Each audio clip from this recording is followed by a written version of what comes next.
जय हिंद दोस्तों, मैं अंकित शर्मा छोटे से गांव जिला उन्नाव से कलम युग क्लासेस पर आपका स्वागत करता हूं। तो चलिए शुरू करते हैं।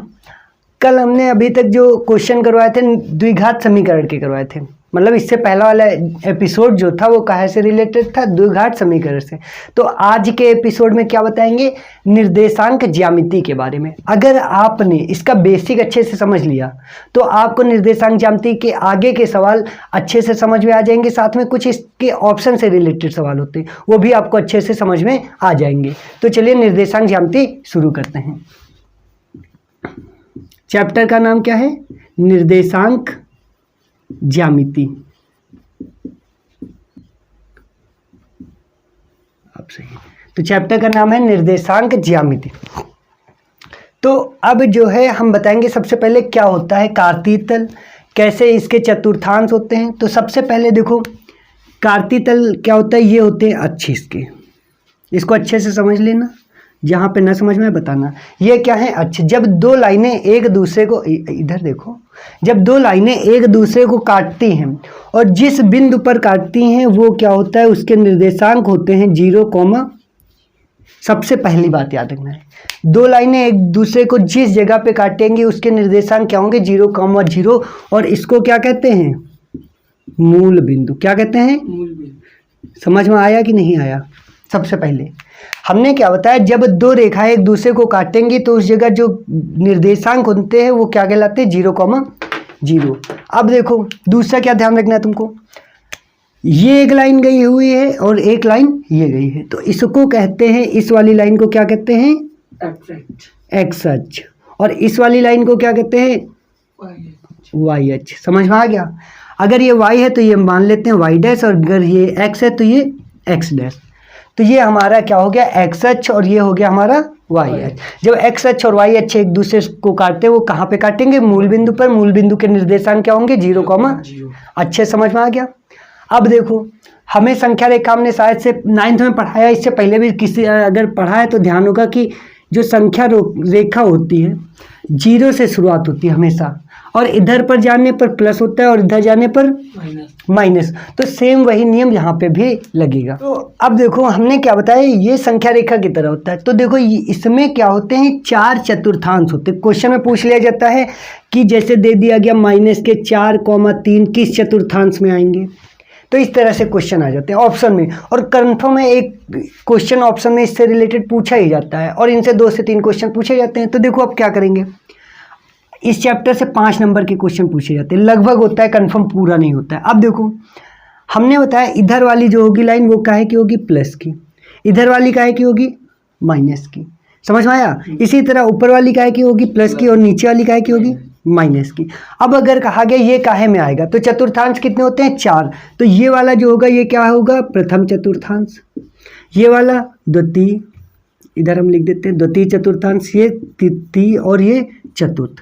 ये 4 चतुर्थांश होते हैं। अब तुमको ध्यान रखना है ये किस में आएगा, तो सबसे पहले तुमको ध्यान रखना जो प्रथम चतुर्थांश होता है। अब हमने देखा इधर भी प्लस है और इधर भी प्लस, इसका मतलब प्रथम चतुर्थांश क्या होगा, प्लस प्लस का होगा। अगर दोनों x, y, अब तुमको सबसे ज़्यादा गलती जो लोग करते हैं, तो हमेशा ध्यान रखना इधर वाला क्या होता है, x, और इधर वाला क्या होता है, y। ये x अक्ष वाला होता है, ये y, x, y। तो अब ध्यान रखना प्रथम चतुर्थांश काहे का होता है, दोनों प्लस प्लस के। अब देखो द्वितीय चतुर्थांश, तो हमने बताया पहले क्या आएगा, x, और इधर द्वितीय वाले में बात करें तो पहले x पे क्या है, माइनस, और दूसरा क्या है, प्लस। तो द्वितीय चतुर्थांश में माइनस प्लस, इसका मतलब ये काहे में आ जाएगा, द्वितीय में आ जाएगा। तृतीय की बात करें तो दोनों माइनस माइनस है, इसलिए माइनस, माइनस। अगर चतुर्थ की बात करें तो चतुर्थ में बताओ पहले प्लस आएगा या माइनस आएगा, माइनस आएगा। यहाँ क्या आता है पहले, तो फिर प्लस आएगा और उसके बाद क्या आएगा, माइनस। तो हमारे चारों चतुर्थांश आ गए। तो यहाँ से एक क्वेश्चन बनता है, इसको अच्छे से समझ लें। सबसे पहले हमने क्या बताया, इस तरह से क्वेश्चन पूछेगा, इस तरह से आएगा और बताया जाएगा कि बताओ निम्न में से कौन से चतुर्थांश में आएगा। जैसे कि पूछ लिया गया -6, -6 किस चतुर्थांश में आएंगे, बताओ। -6 -6 तृतीय में, क्योंकि दोनों माइनस माइनस के। तो कोई भी इस तरह से क्वेश्चन आ जाएगा। अब समझ में आ गया ना कैसे करेंगे। तो ये हमारा हो गया चतुर्थांश से रिलेटेड। कितने चतुर्थांश होते हैं? 4। हमने बताया जो एक दूसरे को क्रॉस करेंगे तो जिस बिंदु पर मिलेंगे उसको क्या कहेंगे? मूल बिंदु। तो ये अच्छे से समझ में आ गया, x, y। ठीक है, तो ये हो गया हमारा। और इसको क्या कहते हैं? ये होता है कार्तीय तल, ये होता है x अक्ष और ये होता है y अक्ष। तो उम्मीद करते हैं आपको निर्देशांक ज्यामिति का जो बेसिक है वो अच्छे से समझ में आ गया होगा। हमने अभी तक जो है कार्तीय तल के बारे में अच्छे से बता दिया। अब क्या आता है? दो जो बिंदु होते हैं उनके बीच की दूरी का सूत्र। जैसे कि मान लो ये एक बिंदु P है और ये एक बिंदु Q है। कहा जाए इनके बीच की दूरी बताओ, और P के निर्देशांक हैं x, y या x1 y1 है, और Q के निर्देशांक हैं x2 और y2। अब देखो x1 y1 का मतलब मान लो यहाँ 3,4 है, यहाँ 4,5 कुछ भी दे सकते हैं। तो अब हमको ध्यान देना है x1 y1 है, x2 y2 है, ये निर्देशांक हैं P और Q के, इनके बीच की दूरी बताओ। तो दूरी जो निकालनी होती है, दूरी का सूत्र क्या होता है? दूरी का सूत्र बताओ जल्दी से। अंडर रूट के अंदर x1 माइनस x2 का होल स्क्वायर, बीच में क्या होता है? प्लस y1 माइनस y2 का होल स्क्वायर।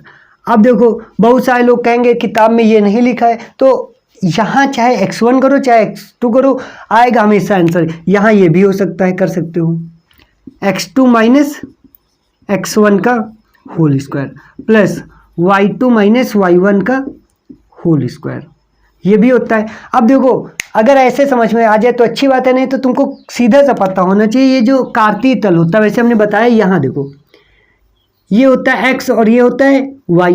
जो x अक्ष होता है इसको कहते हैं भुज, और y अक्ष को क्या कहते हैं? कोटि। ये भी अच्छे से ध्यान रखना है तुमको। भुज किसको कहते हैं? x अक्ष को, और कोटि किसको कहते हैं? y। तो यहाँ पे देखो भुजों का अंतर प्लस कोटि जो होते हैं कोटियों का अंतर। तो ऐसे भी सूत्र याद रख सकते हो। अंडर रूट के अंदर दूरी बराबर क्या होता है? भुजों का अंतर, भुजों का अंतर। अब अगर अंतर पता है भुज, तो दोनों का अंतर का स्क्वायर प्लस क्या होता है? कोटियों का अंतर, कोटियों का अंतर।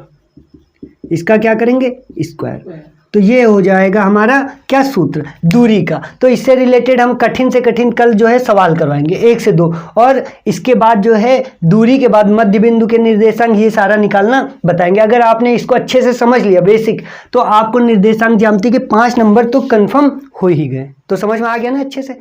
तो मिलते हैं नेक्स्ट वीडियो में।